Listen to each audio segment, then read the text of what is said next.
On today's show, it's Locked On Cavs mailbag time. Talking about Max Strus, coaching, and wins on this part 1 of 2 of the Locked On Cavs preseason mailbag. You are Locked On Cavs, your daily Cleveland Cavaliers podcast.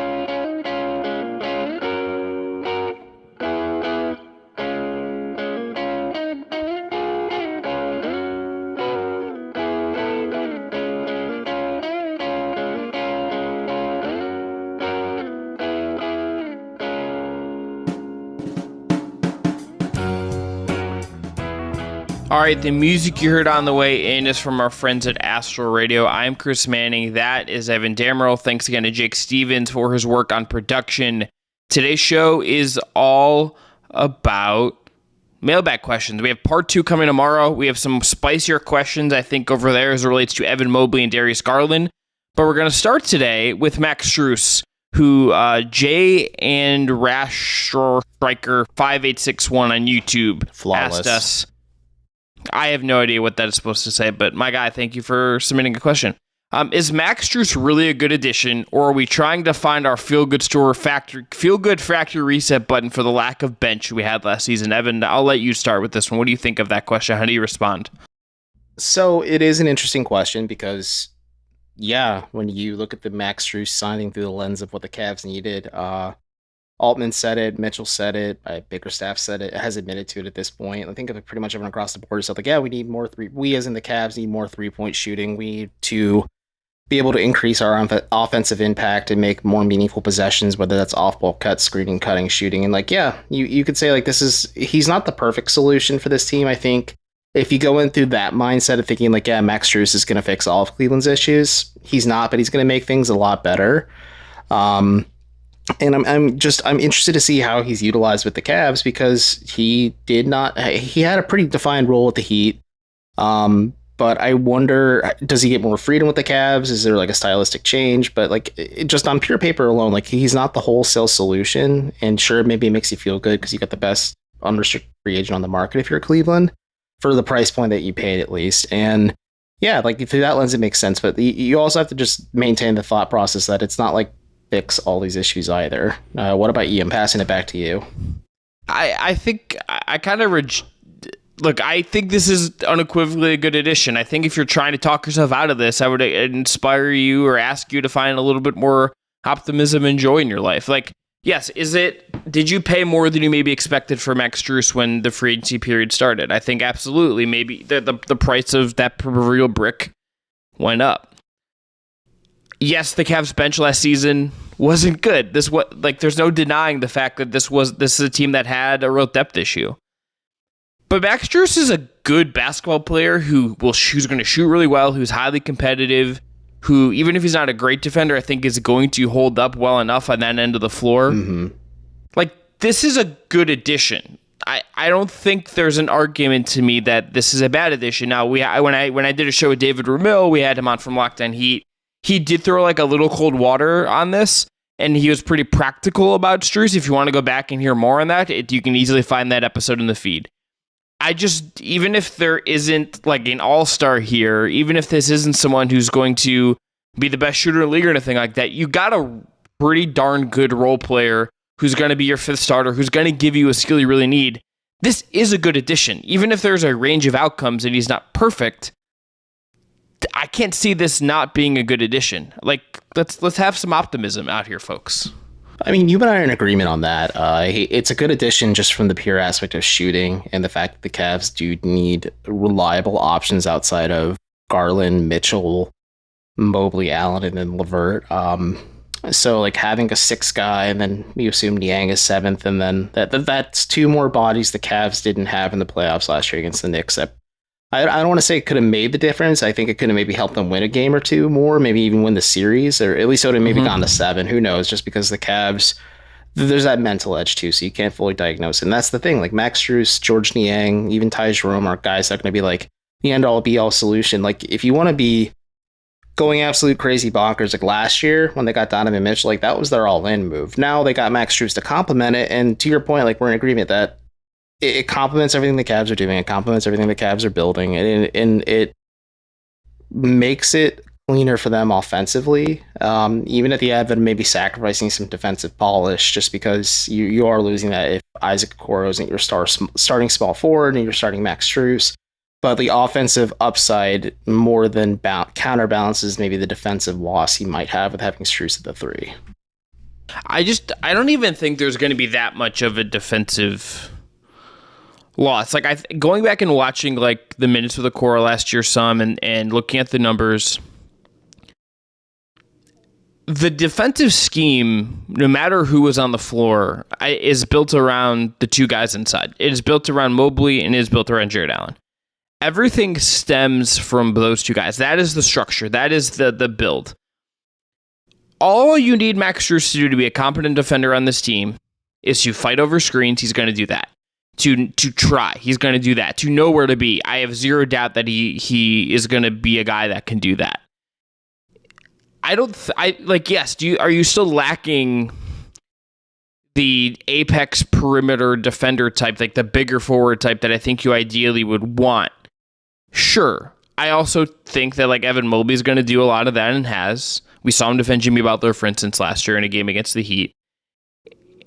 And they had like the best defense in the league last year without that kind of guy, right? Like, I think they're going to be fine. I think all this, like Evan, I've been, when I saw this question and I started thinking of answers and prepping for this, I tried to think of like what would be like a bad outcome for sure based on what we know he is. And barring him just being a Heat product, like he just absolutely doesn't cut it in another situation, I can't see this not being an impactful signing for Cleveland. I just like, this is like, it's not a home run signing because it's like a role guy, but it's like a double. And like, you just sometimes need to hit some doubles, hit some singles with your moves. You just do. And this is that. And it's interesting you note that because we're recording this on Wednesday, and Donovan Mitchell noted that after practice/training camp on Tuesday, that the Cavs are in a pretty good spot. Like they won 51. No, it was Darius Garland, excuse me. They won 50 plus games last season doing their own thing. And like the pacing and the spacing wasn't an issue. It kind of figured itself out, and the Cavs learned to function within what pieces they had on the floor at any given moment. And now when you look at it, like you said, like this is a very, very good, the top defensive team last season, top 10 offensive team as well. There's going to be maybe an increase in offense. Maybe the defense remains the same or even gets better compared to last year, remains at the top, but the offense is going to start trying to meet the defense. So the Cavs can have that like association of being like one of the most balanced teams in the league. And that's what Max Strus does for you, because he's a role player that hits a clear defined role and need. And I'm just curious to see what other things he brings to the table now that I'll be watching him on a night-to-night basis rather than when the Cavs play the Heat, whenever I happen to catch a random Miami Heat. He is just going to be good. I think if you're going to tell me who was like okay, we know the three most important players on this team. It's Garland, it's Mitchell, it's Mobley. Put them in whatever order you want, and depending on the day. It's going to be them at different points.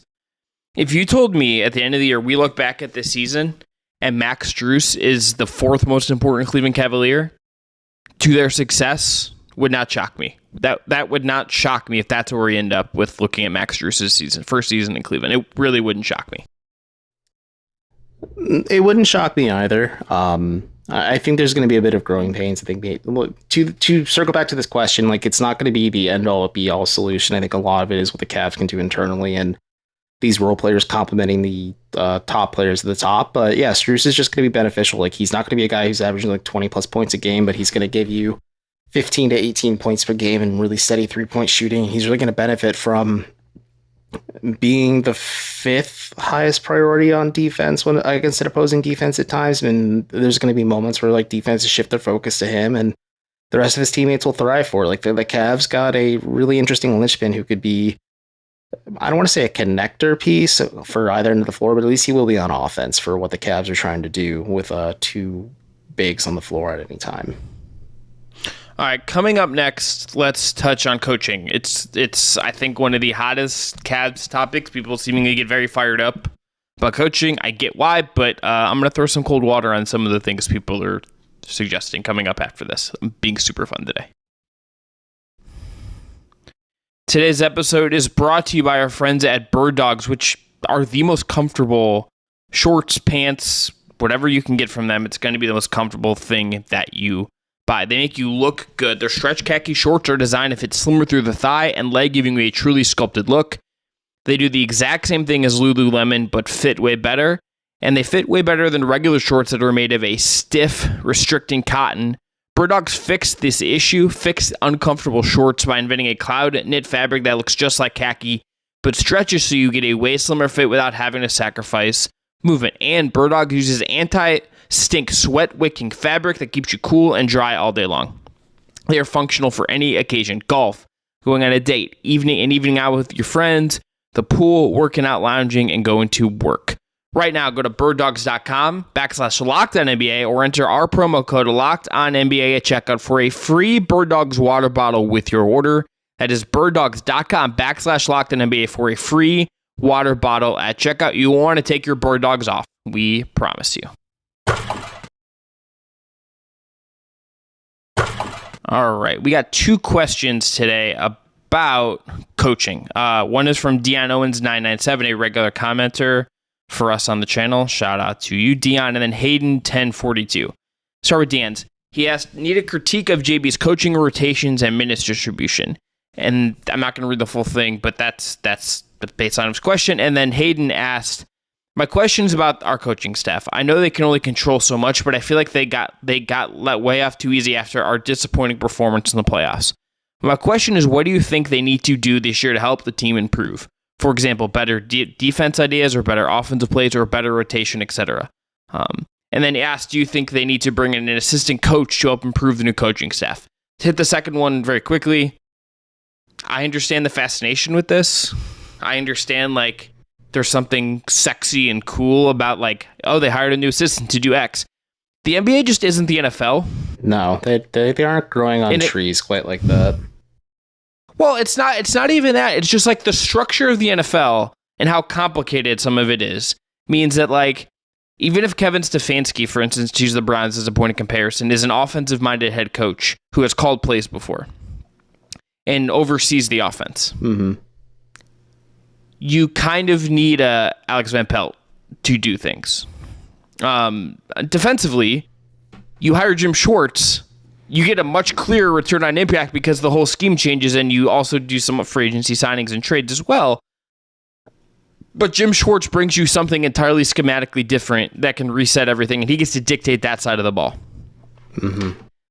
That just, like, that's not how it works in the NBA.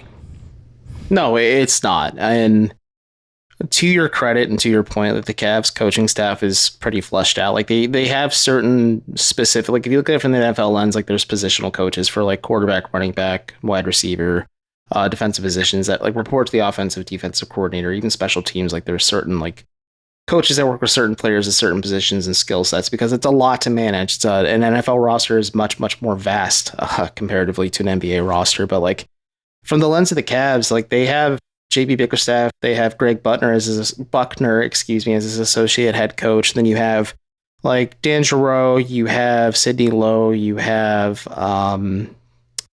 others as well, and JJ Outlaw and others as well. And just, like, they do specific things that kind of blend together. Like, I know Giroux works pretty exclusively at the bigs. Luke Walton is another name. He works a lot with Evan Mobley, and just in terms of, like, shooting and, like, just kind of, like, showing him things like that. And, like, practice time is much more finite in basketball than it is in football. Like, football, there's, like, a designated practice schedule every week leading up to a game. It's a much more rigid and, like, routine schedule. Whereas basketball, like, there's going to be a lot of times where, like, it's when they practice, it's just film review and things like that because guys are physically trying to recover and deal with an 82 game grind. There also may not be opportunities, or, like, JB is a coach that will sometimes give his players the day off just because they need that mental reset because of the grind that is an 82 game season. So yeah, like, I understand, like you said, like, it's a sexy thing. It's a conversation point as well, just to bring in an assistant coach who could, like, let's just say run the offense or do something like that. But the only way, like, I see the Cavs, like, bringing in another assistant at this point, like, that would do something that specific, it'd have to be a coach that has prior experience coaching an offense. And more than that, it had to seem like it's like a statement to say, like, okay, JB, you're on really thin ice because if you mess up, we have the guy waiting in the wings at the end of the bench, just either pushing him to do better, or if JB does slip, you can just bring in that guy that you brought in from the outside to then take over and just kind of start running the show. Yeah, I don't think they're there. Like, this isn't like when they hired John Beilein and it's like, hey, JB is going to be here to be the guy who's been around the league longer and like, wink, wink, if things go badly, here's our next head coach. Or go to before they hire David Blatt. They also bring in Ty Lue, who was the preferred candidate if the reporting at the time was true of David Griffin. And they ultimately promoted Ty Lue when they fired David Blatt. That's just 2 times in a row that's happened for whatever reason, about how the Cavs hired coaches. I also think like the coaching thing as it relates to this team is I think there are like a couple like really great NBA head coaches. I think there are a lot of ones who are very good and situation dependent. I think JB is probably a little bit more in that group than he's in the Spoelstra, Ty Lue group, Greg Popovich group. He's just not, I don't think he's there. But I also think if you listen to what he said in media day, and we'll see how it actually turns out, I think he did, to his credit, and the whole coaching staff looked at what went wrong last year and identified a particular problem and are presenting that there's a solution. I think you just got to I understand there's anticipation. I understand that there is expectation and people get antsy and want things just to be as good as they can be immediately. I think you also just have to remember that this stuff takes time, and I think you got to just see what the evolution is before you're like, yeah, that guy's got to go. That's unfair to me. Yeah, the demand for instant gratification does make it really hard for people, because I think it's just how the world is now. Is people want instant gratification, or just like an answer right away when it seems obvious, when you're sitting on your couch, or just like watch the game on a film by film basis. But it's much more nuanced and much more difficult than that. And to answer the first question on what the Cavs need to do differently, like defensively, sure, they can modernize their scheme a little bit. I think they're going to kind of not run it back. There's going to be just natural internal growth and evolution from these players, but you don't really want to rock too much because you have a pretty rock solid foundation when it comes to your defensive identity. But to Chris's point, during media day, JB and Kobe Altman as well were saying like offensively, like it's a lot more movement. And during training camp, JB said like there needs to be like second, third, fourth reads for the guards to work with when they're initiating an offensive set, or depending on how they're running a certain set, just so they can have those off-ball screens and cuts to get easier looks and shot opportunities for everyone, from the very top of Donovan Mitchell all the way down to like even Isaiah Mobley if he's getting burned on the floor too. Like the Cavs are trying to build a conducive system that's more motion heavy, and it makes sense because they have a lot of young legs and they've added some shooting this offseason. And like you said, like people want to see results now, and they play preseason. Their first preseason game is next Tuesday. You're not going to see the full gamut, I don't think, but you will maybe get a better idea of what the Cavs are kind of cooking with, and depending on how much the starters play, of course. But more than that, it just takes time. Like you need tangible data. You need like a lot of just raw footage to digest and understand, because I don't know. It just, the Cavs are like a weird evolutionary team. Like again, defensively, I don't think they need to do much. It's just more so on the offense that they need to kind of adapt and modernize things. Also, like I can guarantee you, if things, let's just say they get bounced the first round again and it doesn't look good and whatever, you know what's going to happen? Change will likely come at that point. Then you might be you might be trying to figure out who's going to be the next head coach of the Cleveland Cavaliers. Like that's just how this works.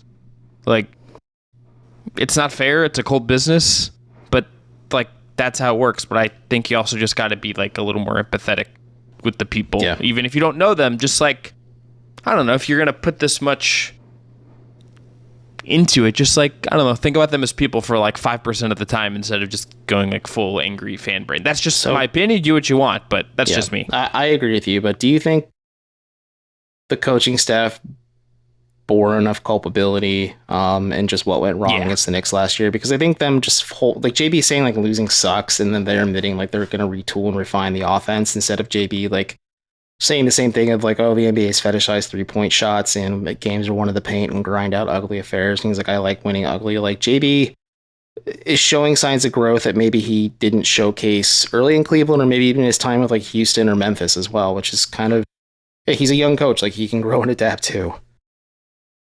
I mean, I think so. I think we came on this show and we're like, JB got out coached by Tom Thibodeau. I think that was a pretty clear talking point if you listened and read a bunch of coverage nationally and locally. That's not it's a knock against JB, but also Tom Thibodeau is also a very good coach. You can't discredit Tom Thibodeau either. I mean, but it's also Tibbs then went and got absolutely dusted by Eric Spoelstra around too. I don't think anyone would argue that Bickerstaff and the coaches came out looking, they got pantsed, clean. They got pantsed. I don't think. Yeah, I don't think the coaching staff came away. I just think I think Jared Allen was punching bag number one, and I think everyone else just took fewer shots than that. Yeah. And then people got worried about the Browns again and moved on. That's how it works. Yeah. Browns town, baby. Well, but again, if the Cavs mess up again this year, who's the easiest, end of the day, full stop. Everything we said here. If things don't go right this season, the easiest person for the powers to be in the organization to change, it's not the players, it's the head coach. Mm-hmm. That end of the day. Yep. That's just the reality of it. For what it's worth, guys, JB doesn't say his players could have played when they're injured. So, okay. Coming up next, one last question for this part one. Let's talk about wins. Someone asked us to run through the entire schedule and predict every game. Absolutely not doing that, but we're going to talk about wins, over-unders, which we did a little bit before, but let's do it again for the sake of the mailbag. Today's episode is brought to you by our friends at FanDuel, which is the official sportsbook of LOCKEDON. Snap into action this NFL season with FanDuel, America's #1 sportsbook. Right now, new customers get $200 in bonus bets guaranteed when you place a $5 bet. That's $200 in bonus bets, win or lose. So if you've been thinking about joining FanDuel, there's no better time to get in on the action. The app is easy to use. They have a wide range of betting options, including spreads, player props, over-unders, and more. So visit FanDuel.com/LOCKEDON and kick off the NFL season. FanDuel, official partner of the NFL. And you can visit FanDuel right now. Check out money lines, props, all of that stuff. NBA futures, if you're more into the NBA than the NFL, which you might be because you're listening to Locked On Cavs.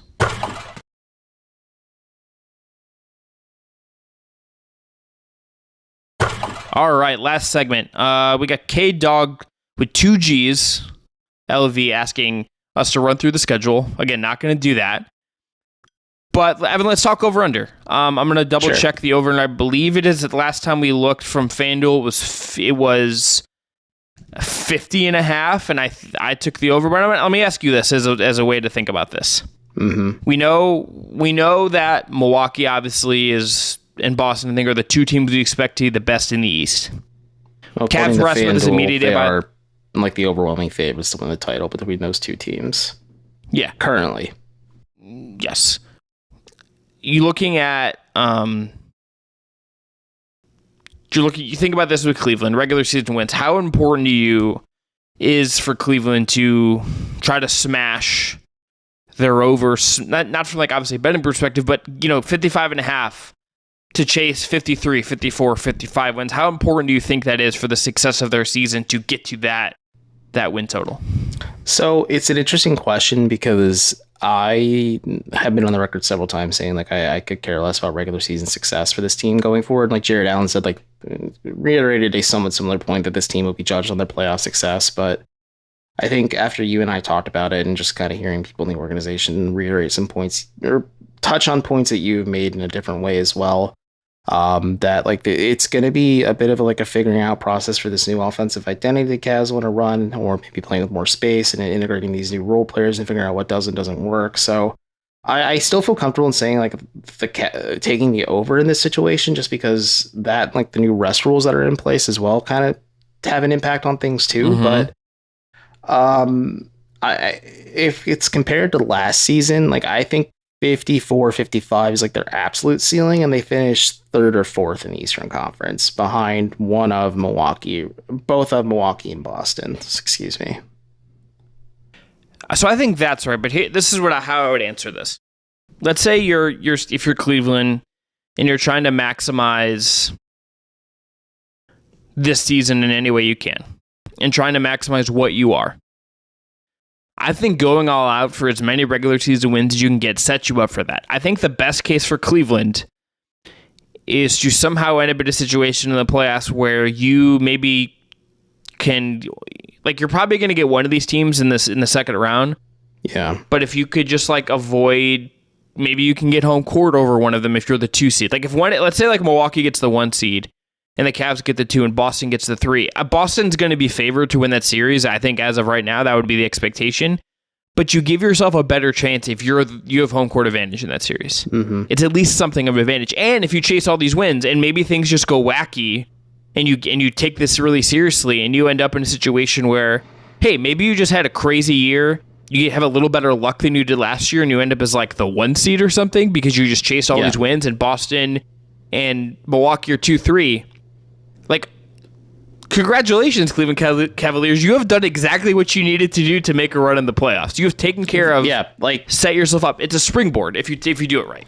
If that situation plays out where Cleveland is the 1 seed and it's a toss-up between Milwaukee and Boston for 2 and 3, and then we'll just say like it's one of like Miami, New York, Indiana, a team like that, that's the cleanest path for the Cavs to reach the Eastern Conference Finals. And maybe they sneak into the NBA Finals because that 2-3 matchup that would likely happen between Boston and Milwaukee would probably be a bloodbath between those two teams because they're so loaded on either side of the ball in different ways. And if you're Cleveland, I think ideally, I've said this before, like maybe you want to draw Boston over you do Milwaukee just because they lack the depth, and for some reason the Cavs had Boston's number last year. Sure, they have Drew Holiday now, so that changes the calculus a little bit there, but and just Milwaukee's a team they just struggled with up and down the floor during the regular season, so maybe that's just the lens you want to look at it through there. But more so than that, I think that's the cleanest path for the Cavs to reach the conference finals, and that's if they really just like